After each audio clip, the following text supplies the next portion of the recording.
दोस्तों, इस दुनिया में दिखावा करने वाले लोगों को हम दो तरह से देख सकते हैं। एक तो वह जिनके पास धन संपदा होती है तब वह दिखावा करते हैं, और दूसरे वह जिनके पास कुछ भी नहीं होता, उनके पास धन संपदा भी नहीं होती। कहने का अर्थ यह है कि उनके पास कोई भी ऐसा गुण नहीं होता जिससे लोग उनकी प्रशंसा करें। इसीलिए वह झूठ बोल बोलकर दूसरों से अपनी प्रशंसा करवाना चाहता है।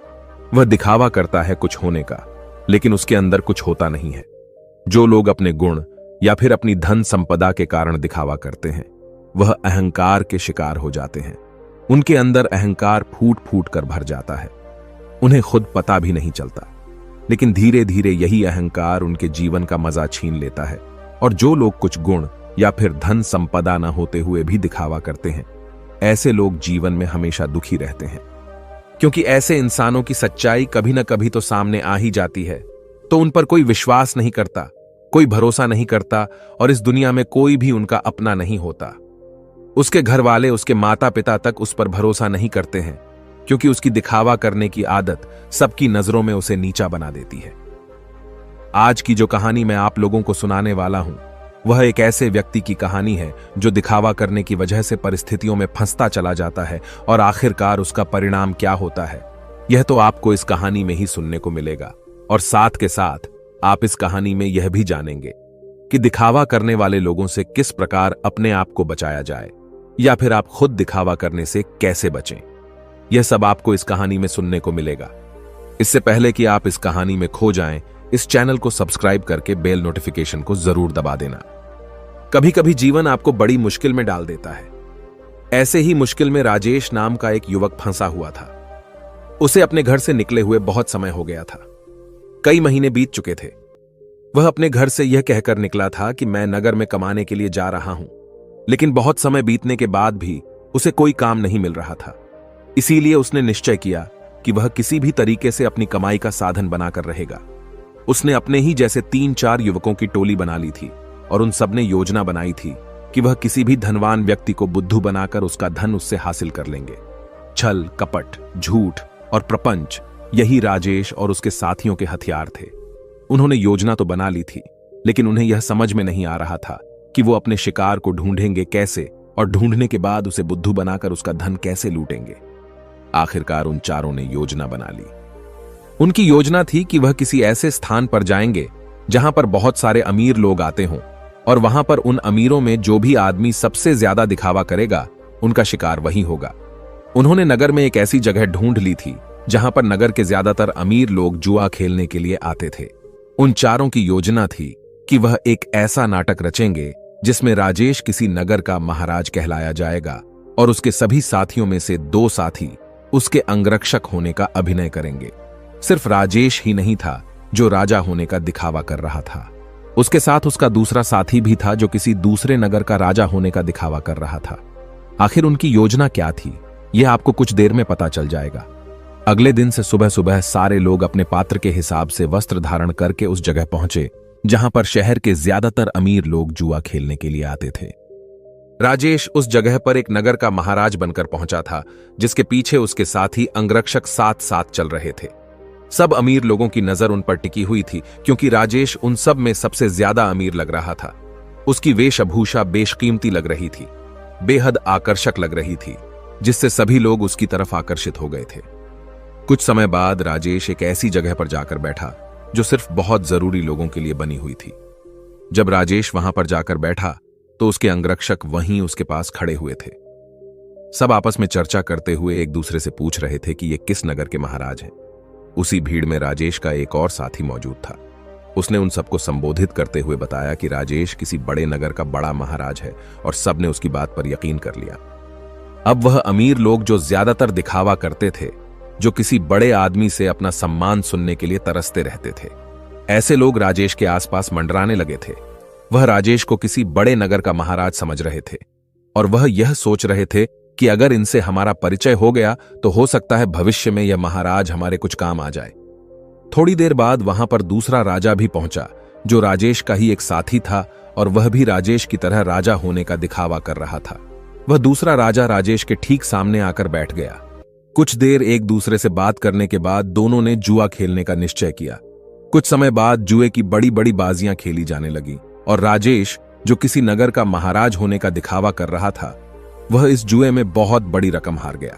लेकिन जब राजेश ने हारी हुई रकम निकालने के लिए अपनी पोटली ढूंढनी चाही तो उसे अपनी पोटली मिल ही नहीं रही थी। बहुत देर ढूंढने के बाद भी जब उसे पोटली नहीं मिली तो वह गुस्से से भरकर अपने अंगरक्षकों को डांटने लगा और डांटते हुए उनसे अपनी पोटली के बारे में पूछने लगा। लेकिन उसके अंगरक्षकों के पास इसका कोई जवाब नहीं था। वह सब नीची गर्दन करके खड़े हुए थे। राजेश ने बड़े ही शांत स्वर में अपने सामने बैठे हुए राजा से कहा कि देखिए, लगता है कि हमारी सोने के सिक्कों से भरी पोटली कहीं पर गुम गई है। मैं मानता हूं कि मैं जुए में हारा हूं, लेकिन फिलहाल मेरे पास तुम्हें देने के लिए कुछ भी नहीं है। अगर तुम मुझे कोई अपना पता दे दो तो मैं तुम्हारे पते पर तुम्हारी रकम भिजवा दूंगा, या फिर तुम मेरे राज्य में आकर मेरे राजमहल में चले आना। वहां पर तुम्हारी पूरी रकम तुम्हें मिल जाएगी। यह सुनकर वह सामने बैठा हुआ राजा गुस्से से आग बबूला हो गया। वह राजेश को बहुत भला बुरा कहने लगा। नौबत यहां तक आ गई कि दोनों में हाथापाई शुरू हो गई। वहां पर उसके अंगरक्षक और इधर राजेश के अंगरक्षक दोनों आपस में भिड़ गए। कुछ देर बाद एक अमीर आदमी उन दोनों के बीच में पहुंचा और उन दोनों का झगड़ा सुलझाते हुए उसने कहा कि महाराज, आप मुझसे कुछ धन उधार ले लीजिए। आपको लड़ने की जरूरत नहीं है। यह आपको शोभा नहीं देता। यह आपकी शान के खिलाफ है। मैं आपको धन उधार दे देता हूं। आप मेरा धन मुझे लौटा देना। यह राह, मेरा पता और अपना पता देते हुए उस अमीर आदमी ने राजेश को बहुत सारे सोने के सिक्के दे दिए। जितने वह जुए में हारा था उसने उसी के सामने बैठे हुए राजा के मुंह पर फेंक कर मारे और उस राजा से कहा कि हमारे लिए इन मुद्राओं की कोई कीमत नहीं है। तुम हमें जानते नहीं हो कि हम कितने बड़े महाराज हैं। हमारा नगर कितना बड़ा है, कितना खुशहाल है। अगर तुम कभी हमारे नगर में आओगे तो तुम्हें पता चलेगा इस सज्जन ने मेरी मदद की है और बदले में मैं इसे इसका इनाम जरूर दूंगा। और यह कहते हुए राजेश ने उसे अपने नगर का पता देते हुए कहा कि अगर तुम हमारी मदद नहीं करते तो शायद आज हमें अपमानित होना पड़ता, लेकिन तुमने हमारी इज्जत बचाई है और बदले में हम तुम्हें सम्मान से नवाजेंगे। तुम्हें कभी भी किसी भी चीज की जरूरत हो तो तुम बेहिचक हमारे नगर में हमारे राजमहल के अंदर चले आना। तुम्हारे लिए हमारे राजमहल के दरवाजे हमेशा खुले रहेंगे। वह अमीर आदमी तो चाहता ही यही था कि किसी तरह मेरा काम निकल जाए, किसी तरह मैं महाराज की नजर में ऊंचा बन जाऊं कि भविष्य में कोई मैं अपना काम उनसे निकलवा सकूं। थोड़ी देर बाद संध्या हो चुकी थी और संध्या समय सभी अपने घर की तरफ प्रस्थान कर गए।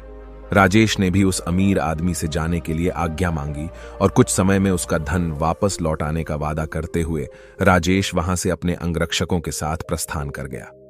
उनके द्वारा रचे गए नाटक में एक अमीर आदमी फंस चुका था, जिससे उन्होंने बहुत सारा धन भी ऐंठ लिया था। राजेश ने योजना बनाई थी कि जैसे ही वह किसी अमीर आदमी को बेवकूफ बना देगा तभी वह इस नगर को छोड़ देगा, क्योंकि यहां पर रहना अब खतरनाक साबित हो सकता था। इसीलिए उसने अपने साथी को बुलाने के लिए कहा जो दूसरे राजा का अभिनय कर रहा था, क्योंकि सोने के सिक्कों से भरी पोटली तो उसी के पास थी। लेकिन बहुत ढूंढने के बाद भी राजेश का साथी उसे कहीं नहीं मिला। अब राजेश को आभास हो गया था कि उसके साथी ने उसी को बेवकूफ बनाया है और सारा धन लेकर रफू चक्कर हो गया है। जब राजेश को इस बात का पता चला तो उसे बहुत दुख हुआ। उसे कोई रास्ता नहीं सूझ रहा था। बिना धन के वह इस नगर को छोड़ भी नहीं सकता था, क्योंकि कहीं जाने के लिए भी धन चाहिए था। और जिस अमीर आदमी से उसने धन उधार लिया था वह उसे इस नगर में जरूर किसी न किसी दिन पकड़ लेगा, और जिस दिन वह उसे पकड़ लेगा उसे लंबी कारावास हो जाएगी। यहां पर समझने की बात यह थी कि वह अमीर आदमी उन लोगों के बीच में दिखावा करने की कोशिश कर रहा था कि मैं राजा के कितने करीब हूं। मैं उनकी मदद करता हूं ताकि दूसरे अमीर लोगों को यह लगे कि उसके संपर्क बहुत ऊंचे ऊंचे हैं। यह बहुत अमीर और बहुत रईस लोगों के बीच में उठता बैठता है, जिससे उसका ओहदा अपने साथियों के बीच बढ़ सके।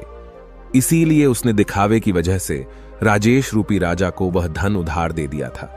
और राजेश तो जैसा कि आप सबको पता है, वह तो इसीलिए दिखावा कर रहा था कि वह किसी को अपना शिकार बना सके। लेकिन वह कहते हैं कि जैसी करनी वैसी भरनी, दोनों को दिखावे की सजा मिली। उस अमीर आदमी का धन लुट गया और यहां राजेश को उसके साथी ने ही बेवकूफ बना दिया था। कुछ समय बाद राजेश को उस नगर के दरबारियों ने ढूंढना शुरू कर दिया, क्योंकि उस अमीर आदमी को पता चल चुका था कि उसके साथ छल हुआ है, उसके साथ कपट हुआ है, और वह किसी भी कीमत पर राजेश को ढूंढना चाहता था। इसीलिए राजेश को छुपकर जंगल के रास्ते से वह नगर छोड़कर भागना पड़ा। जंगल में छुपते छुपाते वह एक दिन एक भिक्षु की कुटिया में पहुंचा, जहां पर एक भिक्षु ध्यान कर रहा था। राजेश उस भिक्षु के चेहरे की सादगी देखकर उसकी तरफ बहुत आकर्षित हो गया। उनके ध्यान से बाहर आने का इंतजार करने लगा। कुछ देर बाद भिक्षु ने जब अपनी आंखें खोली तो उन्होंने सामने बैठे राजेश को देखा। उन्होंने राजेश न से पूछा कि तुम कहां जा रहे हो और यहां पर मुझसे क्या चाहते हो। राजेश उनके चरणों में गिर पड़ा और रोते हुए उनको बोला, गुरुदेव, मैं दिखावा कर करके थक चुका हूं। मुझे कोई रास्ता नजर नहीं आ रहा। घर वालों के सामने मुझे दिखावा करना पड़ता है कि मैं नगर में कोई काम कर रहा हूं और नगर में मैं लोगों को बेवकूफ बनाता हूं, उनके साथ छल करता हूं, कपट करता हूं। मेरा पूरा अस्तित्व दिखावे पर टिका हुआ है। कृपया करके मुझे कोई ऐसा तरीका बताएं जिससे मैं आपकी तरह सादगी भरा जीवन जी सकूं, खुश होकर शांत होकर अपने जीवन का मजा ले सकूं। मैं थक गया हूं। भिक्षु ने मुस्कुराते हुए कहा कि सारी दुनिया दिखावा ही तो कर रही है। कोई अगर तुमसे कहता है कि तुम तो बहुत ही ईमानदार आदमी हो तो तुम खुश हो जाते हो, ये जानते हुए कि तुम एक झूठे और मक्कार आदमी हो। हर जगह, हर परिस्थिति में जब भी किसी इंसान को मौका मिलता है तो वह दिखावा करने से चूकता नहीं है। यह तुमने भी जरूर महसूस किया होगा। दिखावा करने के बाद तुम्हें तो यह लगता है कि तुम बहुत समझदार हो, तुम चालाक हो, लेकिन चालाक होने के कारण तुम्हारे जीवन की सरलता खो जाती है। तुम साधारण नहीं रह पाते। तुम हर जगह दिखावा करने की कोशिश करते हो और इसीलिए जीवन के आनंद को तुम कभी महसूस ही नहीं कर पाते। लेकिन समझने की बात यह होती है कि आदमी दूसरे के सामने दिखावा तभी करता है जब वह सामने वाले की नजर में ऊंचा होना चाहता है। अगर तुम सामने वाले से प्रभावित नहीं होते तो तुम्हें दिखावा करने की कोई जरूरत ही नहीं रहेगी, क्योंकि तुम किसी न किसी तरह सामने वाले आदमी को आकर्षित करना चाहते हो, उसे अपनी ओर खींचना चाहते हो, और यही दिखावे का सबसे बड़ा कारण होता है। लेकिन जो इंसान तुम्हारे दिखावा करने की वजह से तुम्हारी तरफ आकर्षित हुआ है, तो कल अगर उसे तुम्हारी सच्चाई पता चलेगी तो वह तुमसे दूर भी हो जाएगा। इसीलिए दिखावा करने की वजह से अपने भी हमसे दूर होते चले जाते हैं। हमें इसका कभी एहसास ही नहीं होता और हम अकेले पड़ते चले जाते हैं। आखिरकार हम पाते हैं कि हमारे आसपास कोई भी मौजूद नहीं है जिसे हम अपना कह सकें, जिससे हम अपने दिल की बात कर सकें, क्योंकि हर इंसान के सामने हमने सिर्फ दिखावा ही किया है। लेकिन जो इंसान अपने आप को जानता है, अपने एकांत में स्थापित हो गया है, उसे किसी के आने जाने से कोई फर्क नहीं पड़ता। वह तो बस अपने एकांत का आनंद उठाता है। कोई आए तो ठीक और जाए तो भी ठीक। वह किसी को आकर्षित करने की कोशिश नहीं करेगा और इसीलिए उसका जीवन सरल होता चला जाएगा, साधारण होता चला जाएगा। और जितने सरल तुम बनते जाओगे उतनी ही आसानी से तुम ध्यान में प्रविष्ट हो पाओगे। जीवन एक परीक्षा है, लेकिन कुछ लोग उस परीक्षा में संघर्ष नहीं कर पाते और वह लोग एक दिखावे का रास्ता अपना लेते हैं। उस जीवन को पूरी सच्चाई से जीना ही नहीं चाहते। वह खुद की सच्चाई को भी खुद स्वीकार नहीं करना चाहते। ऐसे बहुत से लोग होते हैं जिनके अंदर बहुत सारी बुराइयां होती हैं, लेकिन वह अपनी बुराइयों को कभी खुद महसूस ही नहीं कर पाते, खुद स्वीकार ही नहीं कर पाते। उन्हें पता होता है कि उनके अंदर यह कमी है, लेकिन अहंकार व दिखावे के कारण न तो वह अपनी बुराई सामने वाले के सामने बता पाते हैं और न ही उसको खुद स्वीकार करके उसको ठीक कर पाते हैं। इसीलिए सबसे पहले दिखावे की दुनिया को छोड़ो, बनावटी दुनिया को दूर हटा दो, क्योंकि जब बनावटी दुनिया तुमसे दूर होगी तो ही तुम्हारा मन स्वच्छ हो पाएगा, निर्मल हो पाएगा। और जितना मन तुम्हारा निर्मल होगा उतने ही अच्छे लोग तुम्हारे संपर्क में आते रहेंगे, और जितना कपटी तुम्हारा मन होगा तो कपटी लोग ही तुम्हें मिलते जाएंगे। हमें वही लोग जीवन में टकराते हैं जिस तरह का हमारा खुद का नजरिया होता है। अगर हमारा नजरिया साफ है, शुद्ध है, तो हमें शुद्ध लोग ही टकराएंगे, और वहीं पर अगर हमारा नजरिया कपट से भरा हुआ है, धोखे से भरा हुआ है, तो हमें रास्ते में ऐसे ही लोग टकराएंगे। तुम किसी को धोखा दोगे, कोई तुम्हें धोखा देगा, और यह गोला निरंतर चलता रहता है। इस चक्र से बाहर आने का सिर्फ एक ही तरीका है, किसी को आकर्षित करने की कोशिश मत करो, किसी को भी जबरदस्ती झूठ बोलकर खुश करने की कोशिश मत करो। बस तुम अगर यह छोटा सा सिद्धांत अपना लेते हो तो तुम्हारी बनावटी दुनिया कब सच में बदल जाएगी तुम्हें पता ही नहीं चलेगा। साधारण रहकर, सरल रहकर ध्यान की गहराइयों से अपने जीवन का परिचय कराओ, तब तुम्हें जीवन के आनंद का पता चलेगा। तब तुम समझोगे कि जीवन के असली मायने क्या होते हैं। किसी को बेवकूफ बनाना, किसी को झूठ बोलना, जबरदस्ती दिखावा करना यह जीवन नहीं है, यह कुछ और है। यह दुख है, यह संताप है, और यही दुखों का कारण है। इसीलिए तुम दुखों को काटना चाहते हो तो सबसे पहले इस पेड़ की जड़ को उखाड़ कर फेंको जो दिखावे का पौधा तुमने लगा रखा है। और ये कहकर वो भिक्षु कुटिया के अंदर चला गया। उनके जाने के बाद राजेश ने महसूस किया कि उसके जीवन में जितनी भी समस्याएं हैं उसके पीछे मूलभूत कारण उसका दिखावा ही है। अगर वह दिखावा करना छोड़ देता है तो जाहिर सी बात है वह झूठ बोलना भी छोड़ देगा। फिर कैसी भी परिस्थिति हो वह सिर्फ सच बोलेगा, और जब सच बोलने की हिम्मत उसमें आ जाएगी तो उसका जीवन खुद ही परिवर्तित हो जाएगा। ऐसे ही विचारों में डूबा हुआ वह उस जंगल को पार कर गया। दोस्तों, आपने आज के इस वीडियो से क्या सीखा वह मुझे आप कमेंट में बता सकते हैं। इसी के साथ में उम्मीद है कि आपको आज की वीडियो पसंद आई होगी, तो इस वीडियो को उस इंसान को शेयर करें जिससे यह कहानी सुनने की जरूरत है, और उसी के ठीक बाद चैनल को सब्सक्राइब करें। तो चलिए फिर मिलते हैं ऐसी एक और नई वीडियो में एक नए मैसेज के साथ। तब तक के लिए अपना ख्याल रखें। धन्यवाद और नमो बुद्धाय।